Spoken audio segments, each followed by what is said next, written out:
जाति जाति मनुज जाति जाति मनुज जाति जाति कोई वानर मनुज जाति। अगर मरे तो हम दो के हाथ से, बंदर और मनुष्य। अजीब वरदान है। रावण दानवी स्वभाव वाला है, दानवता की वृत्ति उसके जीवन में प्रकट हुई है और दानवता चाहती है कि हम कभी न मिटे, चाहे हम सबको मिटा डालें, हम सबको मिटाएं पर हमें कोई ना मिटाए। पर रावण ने वरदान मांगा कि मनुष्य के हाथ से मरे, तो संकेत क्या है कि ये दानवता जब मिटेगी तब मानवता के द्वारा ही मिटेगी, इसके अलावा कोई उपाय नहीं है।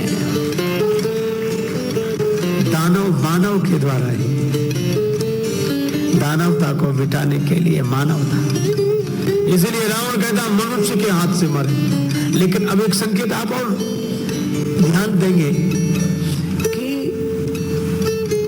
बंदर और मनुष्य के हाथ से, ऐसा मनुष्य जो बंदर का स्वामी हो।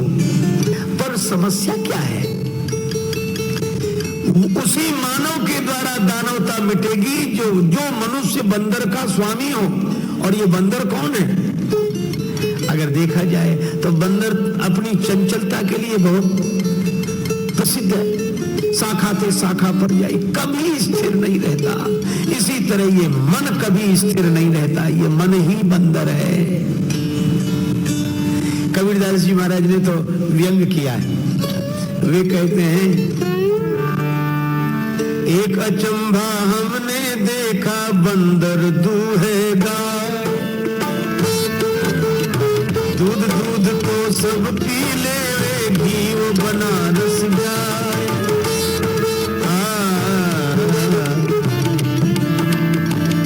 अद्भुत सत्संग है।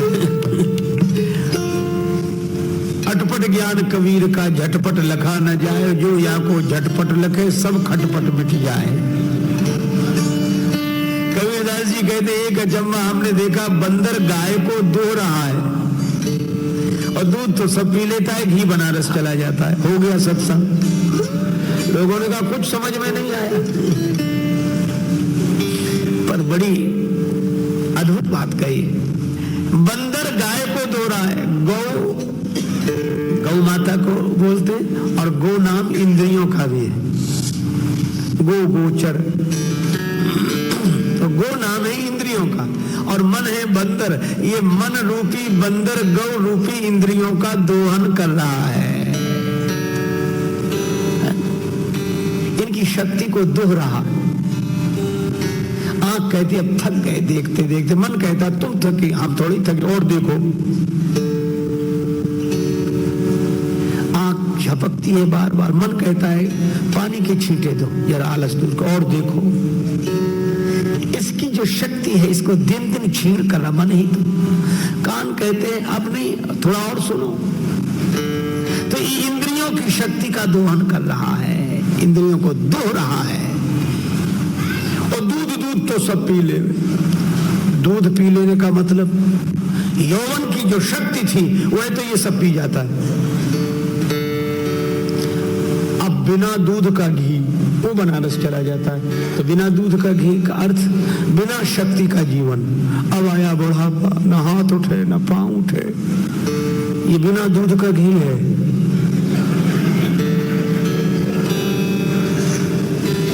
बुढ़ापे में कहाँ चले जाते? बोला चलो काशी चले, मरेंगे तो मुक्ति मिलेगी, वहीं चलेंगे। तो मेरा यह आशय नहीं है कि काशी में शरीर छोड़ने से मुक्ति नहीं मिलती। हमारा यह दृढ़ विश्वास है, भगवान शिव कभी असत्य नहीं कहेंगे। मैंने पहले भी कहा, काशी मरत जंतु अवलोकी, जासु नाम बल करऊं विशो की।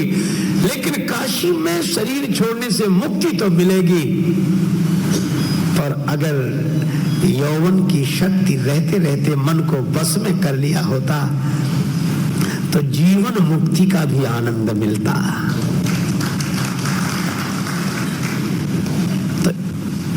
तो कबीरदास जी की भाषा में यह मन बंदर है, मन बंदर है। अच्छा, तो इस बंदर का जो स्वामी हो, इसका अर्थ है वही मनुष्य, वही मानव दानवता पर विजय प्राप्त कर सकता है जिसने अपने मन को अपना सेवक बनाया हो।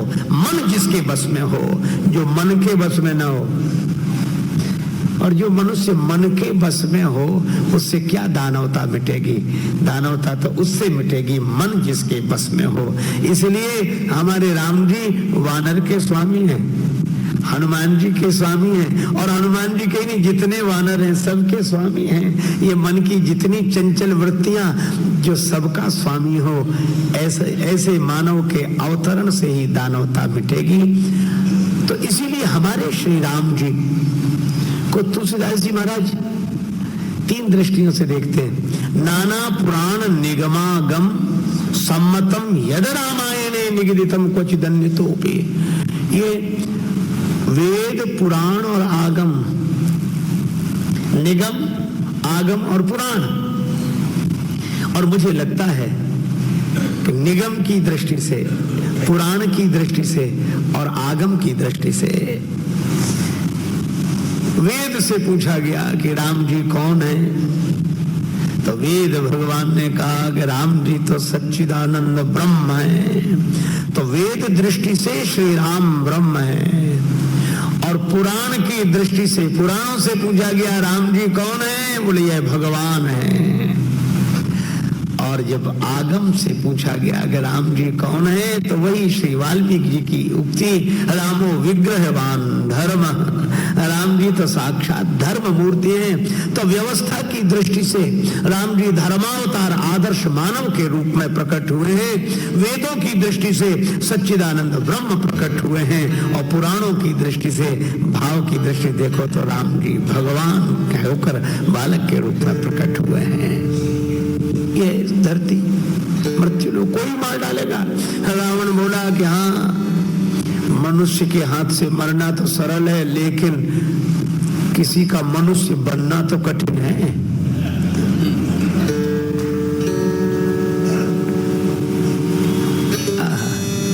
इस युग के महान कवि नीरज जी की पंक्तियां हैं, अब तो मजहब कोई ऐसा भी चलाया जाए जिसमें इंसान को इंसान बनाया जाए।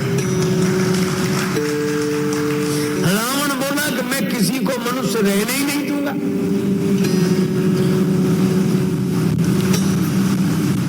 दस खोपड़ी वाले आदमी, आप विचार करो, जब ये एक खोपड़ी वाले आदमी किसी को बहका दे तो आदमी आदमी नहीं रहता। एक खोपड़ी वाला भी अगर किसी को बहका दे तो आदमी आदमी, फिर 10 खोपड़ी वाला बहका है, कोई आदमी आदमी नहीं बचा। मानव का रूप तो बचा, मानवता चली गई। पृथ्वी पर मानवता बची ही नहीं।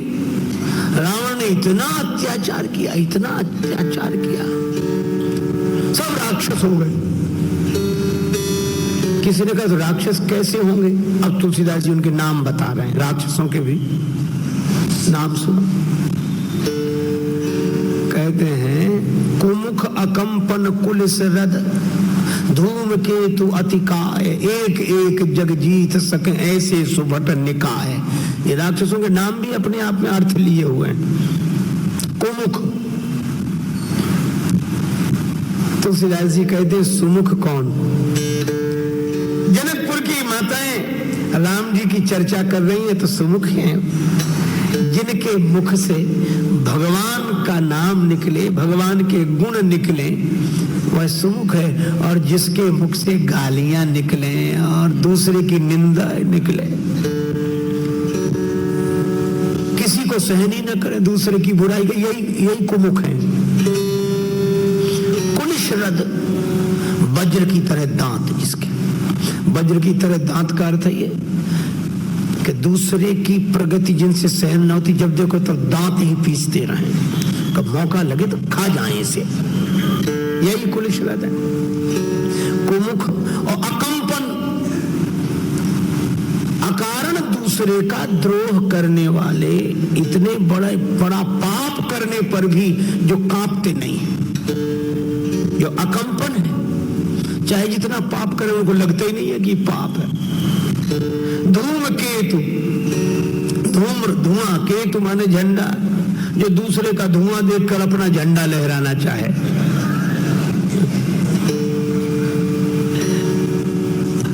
अतिकाय, बोलो अति, काय में भी अति। अरे काया अपने लिए खाए सो खाए, इतना थोड़े ही कि खाएं तो हम ही खाएं, दूसरे कोई खा ही ना पाए। अतिकाय ऐसे ऐसे उत्पन्न हो गए। तुलसीदास जी कहते हैं मां नहीं मातु पिता नहीं देवा, न माता को माने, न पिताजी को माने, न देवताओं को माने, साधुन सन करवा वही सेवा। सज्जनों की सेवा न करे, सज्जनों को अपनी सेवा में नियुक्त करे। तुलसीदास जी कहते हैं जिनके यह आचरण भवानी, भगवान शंकर ने कहा ते जानव निश्चर सम प्राणी, त्राहि त्राहि त्राहि बच गई। और तब पृथ्वी अकुलाने लगी। अब पृथ्वी माता ने गौ रूप धारण किया और यही कहा, ब्रह्मा जी के पास मुनि महात्माओं को लेकर गई कि पहाड़, नदी, वृक्ष आदि का भार मुझे भार नहीं लगता, लेकिन जस मुह गरु एक पर द्रोही। देखो कितनी बड़ी बात है।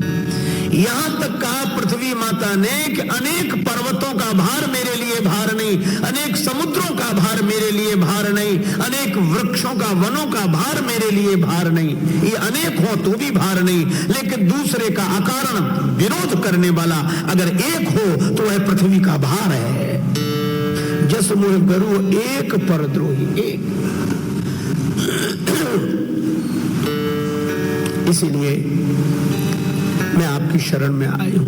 ब्रह्मा जी बोले मैं सब जानता हूं, लेकिन कर कुछ नहीं सकता। कौन कर सकता है? बुद्धि के देवता हैं ब्रह्मा जी। इसका अर्थ है बुद्धि भी कुछ नहीं कर सकती, समझती तो है।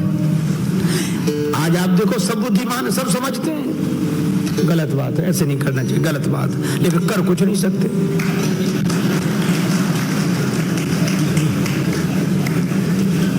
जैसे मुझे नहीं, गलत बात है, ऐसे नहीं कहना चाहिए, वो गलत बात है, वो ऐसे नहीं करना चाहिए। समझते हैं लेकिन क्या करें, समझ कर कुछ नहीं सकते। तो बोले कौन कर सकते? ब्रह्मा सब जाना मन अनुमाना, मूढ़ कछु न बसाई। ब्रह्मा सब जाना मन अनुमाना, मूढ़ कछु न बसाई। जाकर ते दासी, जाकर ते दासी, सो अविनाशी हमरे उतोर सहाय। जाकर ते दासी, सो हमरे उतोर सहाय।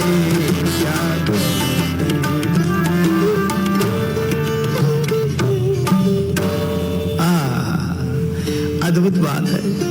ब्रह्मा जी कहते हैं भगवान ही तुम्हारा दुख दूर कर सकते हैं पृथ्वी। अच्छा भाई, यह कथा संकेत क्या करती है कि बुद्धि जब कुछ न कर सके तो इसका अर्थ है कि बुद्धि ने अपनी असमर्थता स्वीकार की और परमात्मा की शरण ग्रहण की। जीवन का सबसे मूल्यवान क्षण वही है जब हम अपनी असमर्थता स्वीकार करके हार कर हरि की शरण में चले जाएं। यही जीवन की सबसे बड़ी सार्थकता है, भगवान का स्मरण। बड़ा मंगलमय सूत्र हाथ लगा कि भगवान का स्मरण करो, लेकिन भगवान का स्मरण शुरू नहीं हुआ, झगड़ा शुरू हो गया। ये अद्भुत बात है। रामचरितमानस की कथा यह भी संकेत करती है कि सबसे पहला झगड़ा तो भगवान के नाम पर ही शुरू हुआ। जिनको झगड़ा करना होता वे भी भगवान का नाम लेने लगते।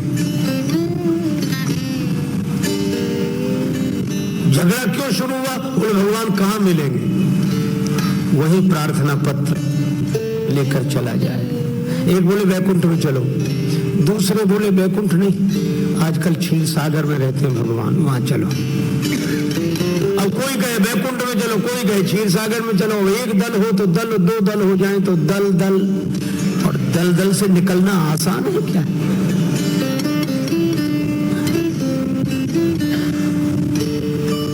लेकिन धन्य है हमारे महात्मा तुलसीदास जी, वे मान्य महामति मानव थे, सब जाति लगी उनको तुलसी, और तुलसी दल में दल ही दल हैं, पर दूर रहे दल से तुलसी। इसलिए हमारे तुलसीदास जी किसी दल की बात नहीं करते, वे तो दिल की बात करते हैं। अब झगड़ा शुरू कि वैकुंठ चले कि क्षीर सागर। अब वैकुंठ वालों ने प्रचार किया, नहीं वही है, वही। क्षीर सागर वाले नहीं, उनकी बात मत सुनना, वही है क्षीर सागर में। अब वैकुंठ में अब झगड़ा शुरू, अपना अपना मत। और इसीलिए जितने मत वाले हैं ये सब मत वाले ही हैं। ये मत वाले, ये कीमत वाले नहीं। कीमत वाले तो तब बने जब भगवान के प्रेम में मत वाले बने। अच्छा, मेरा आशय यह नहीं है कि मत न हो। मत की बड़ी महिमा है, बड़ी कीमत है। हमारे बड़े बड़े आचार्यों ने अपने मत रखे हैं, इसलिए उनका सम्मान करना चाहिए। और मैं दूसरी बात कह रहा हूं, मत हो, मतवाद नहीं। अच्छा, एक साधारण सी बात है, मैं आपसे पूछूं तो आप सोचेंगे। अच्छा, मिठाई की दुकान पर हम लोग जाते हैं, जो मिठाई खाने के बड़े शौकीन होते दुकान पर जाकर बैठते हैं। अच्छा, आप यह बताइए, मिठाई की दुकान देखी होगी, कई चीजें वहां रखी दिखाई देती, उनमें कौन सी चीज का नाम मिठाई है?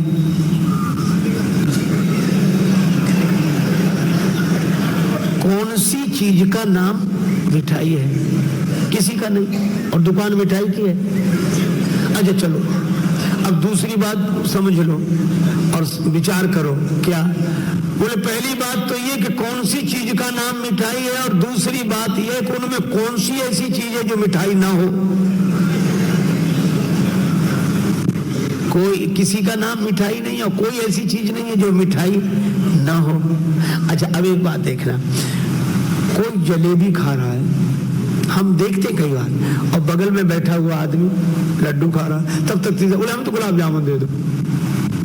अच्छा, अब एक ये तीन बैठ गए, जलेबी, लड्डू और गुलाब जामुन वाले, आपस में झगड़ते हैं क्या? क्या लड्डू वाला कहता है कि नहीं जलेबी नहीं, लड्डू खा, या गुलाब जामुन वाला कहता है कि अच्छा गुलाब जामुन। और मुझे कभी लगता है कि मतों के नाम पर झगड़ने वालों को क्या मिठाई खाने वालों जितनी भी समझ नहीं है?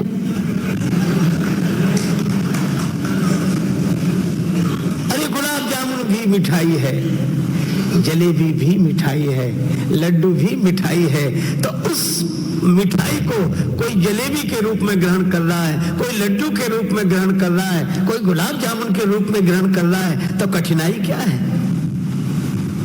हमारी सनातन संस्कृति का संदेश भी यही है कि हमारा वही परम तत्व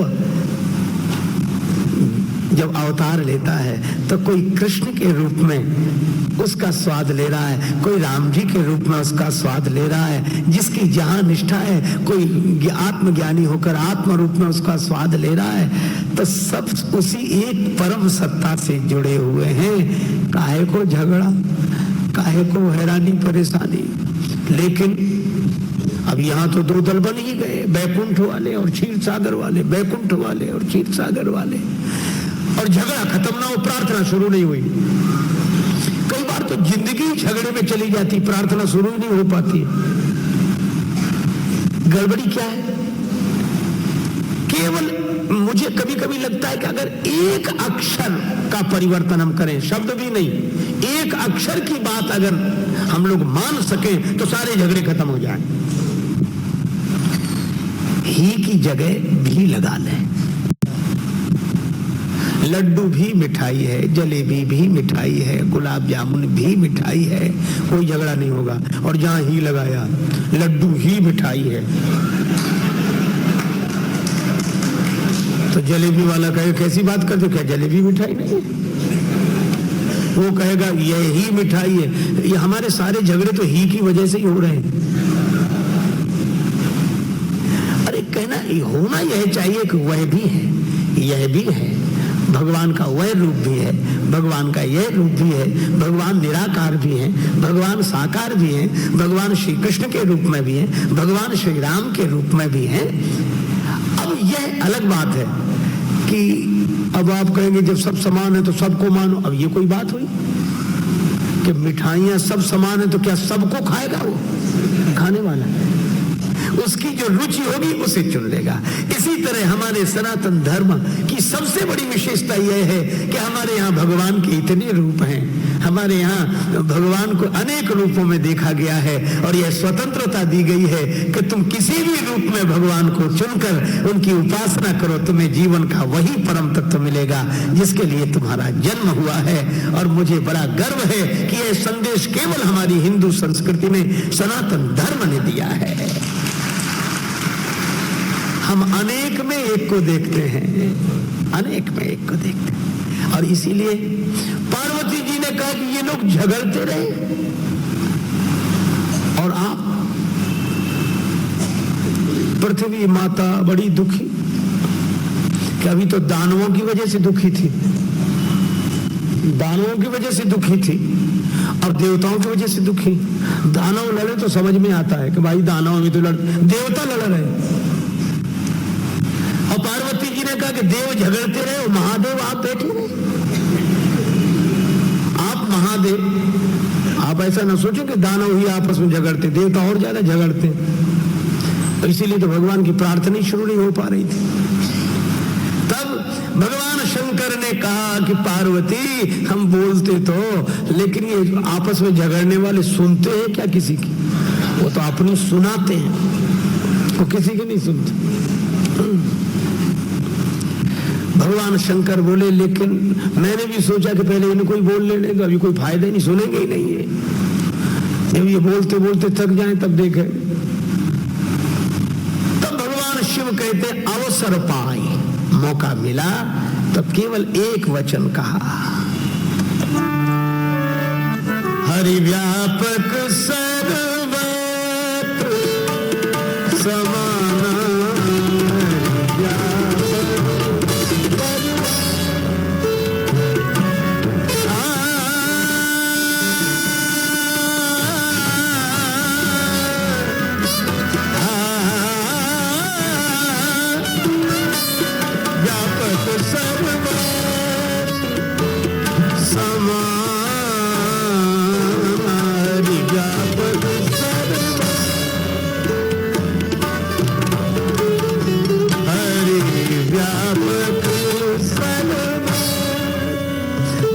शंकर बोले कि भगवान सर्वत्र व्याप्त है, समान रूप से। तो जो कहा भगवान शिव ने कि ईश्वर सर्वत्र व्याप्त है, वैकुंठ वाले बोले ये तो हम भी मानते हैं, लेकिन वैकुंठ में जरा ज्यादा है। क्षीर सागर वाले बोले व्याप्त तो हम भी मानते, पर वहां जरा ज्यादा है। शंकर जी बोले ना कम ना ज्यादा, सर्वत्र समाना, सब जगह समान रूप से। और मैं आपसे निवेदन करूं, जितने भगवान मंदिर में हैं, मंदिर में जितने भगवान हैं जिस रूप में, घर में भी उतने ही हैं, पर घर में दिखाई नहीं देते, इसलिए तो हम मंदिर में जाते हैं। और मंदिर में जाना तब सार्थक हो जाए जब घर में भी भगवान दिखाई देने लगे। अच्छा, और यह भी अद्भुत संगति है। शंकर जी ने जब कहा कि सर्वत्र समान व्याप्त हैं, तो देवताओं ने कहा तो मिलेंगे कैसे? बोले ये दूसरी बात है, प्रेम ते प्रकट हो ही मैं जाना। आप प्रेम पूर्वक पुकार कीजिए, भगवान वहीं मिलेंगे। और यह भी विलक्षणता देखो, क्या भगवान को पाने के लिए परिवारी जन तो मंदिर में जाते, साधु जन वन में जाते। भगवान को पाने के लिए हम लोग मंदिर में जाते हैं और जो विरक्त हो जाते हैं वे वन में जाते हैं। पर अद्भुत बात है क्या, दशरथ जी को यही तो खुशी है कि मुझे न वन में जाना पड़ा और न मंदिर में जाना पड़ा, मोरे गृह आवा प्रभु सोई, घर में। अगर सर्वत्र समान न होते तो क्या घर में मिलते? अरे जाने दो, राम जी तो गृह में ही आए, गृह में। राम जी तो राजा के गृह में आए, लेकिन राम जी से भी अधिक गजब कर दिया भगवान कृष्ण ने। बोले राम जी तो गृह में आए, श्री कृष्ण तो बंदी गृह में। इसका ये अर्थ नहीं कि भगवान घर में ही रहने वालों को, अरे जेल में भी कोई रहे तो भगवान मिल जाते हैं मंदिर। हरि व्यापक सर्वत्र समाना, प्रेम ते प्रगट हो ही मैं जाना। और शिव जी कहते हैं मोर वचन सबके मन माना, साधु साधु कर ब्रह्म बखाना। और वहीं प्रार्थना की गई, जय जय सुरनायक जन सुखदायक प्रणत पाल भगवंता। तो मानो भगवान शंकर ने यह कहा कि भगवान सर्वत्र समान रूप से व्याप्त है, इसलिए आपको कहीं भटकने की जरूरत नहीं। आप जहां हैं वहीं प्रेम से पुकारो, भगवान वहीं प्रकट हो जाएंगे। और हमारी संस्कृति ने तो अद्भुत संदेश दिया, पत्थर के खंबे में से भी भगवान प्रकट हुए। न भगवान कहीं गए, न पत्थर के खंबे कहीं गए। अगर किसी का अभाव है तो प्रहलाद का, प्रहलाद जी हाँ, भक्त का अभाव है। भक्ति के भाव का प्रभाव ऐसा है कि भगवान कहीं भी प्रकट हो जाते। और भगवान ने आश्वासन दिया कि डरो मत, मैं अवतार लेकर आ रहा हूं। अच्छा कहां? ते दशरथ को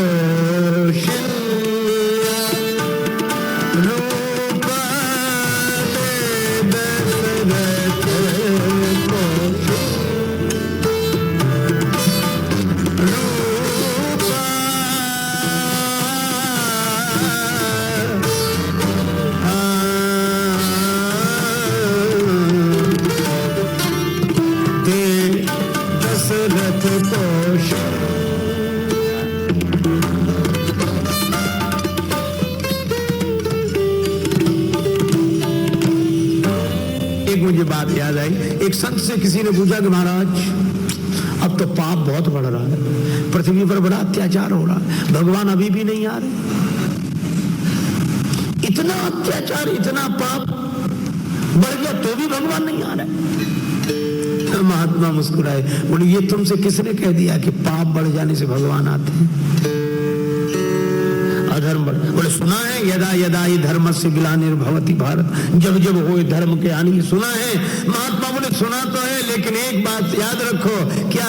बोले भगवान पापियों के कारण नहीं आते, भगवान तो भक्त के कारण आते हैं। भगवान तो आज भी आ जाए, पर दशरथ कौशल्या तो हो तब तो भगवान आए, वसुदेव देवकी तो हो तब तो भगवान आए। धन्य है महाराज दशरथ। इसीलिए महाराज दशरथ को कहा गया अवधपुरी रघुकुल मणि राव, रघुवंश मणि है महाराज दशरथ। किसी ने कहा कि इस रघुवंश की यशस्वी परंपरा में अनेक महिमामय महिपाल हुए, किसी को रघुवंश शिरोमणि नहीं कहा, दशरथ जी को क्यों? तुलसीदास जी बोले इसलिए कि इस वंश में महाराज भागीरथ हुए जो गंगा जी को प्रकट किए, महाराज हरिश्चंद्र जिन्होंने सत्य को प्रकट किया, महाराज दिलीप जिन्होंने सेवा का आदर्श उपस्थित किया, महाराज रघु जिन्होंने दान की यशस्वी परंपरा प्रकट की। पर तुलसीदास जी बोले दशरथ जी के मुकाबले का कोई नहीं। कहा क्यों? बोले भले ही किसी ने गंगा जी को प्रकट किया हो, किसी ने सत्य को, किसी ने सेवा को, किसी ने दान को, पर धन्य है महाराज दशरथ, इन्होंने तो सच्चिदानंद भगवान को ही प्रकट कर दिया। इसलिए दशरथ जी जैसा कोई नहीं, अधिक कहा जय सम को नहीं। अच्छा, जैसे महाराज दशरथ वैसी माता कौशल्या, तो पुनीत कौशल्या देवी। मुझे बाल लीला की एक बात याद आई। राम जी मचल गए, माता कौशल्या की साड़ी का आंचल पकड़ लिया, जननी की साड़ी को अंचल गई रूठे राम, मैया मोहि चंद देहु बचन उचारे, चंद्रमा चाहिए।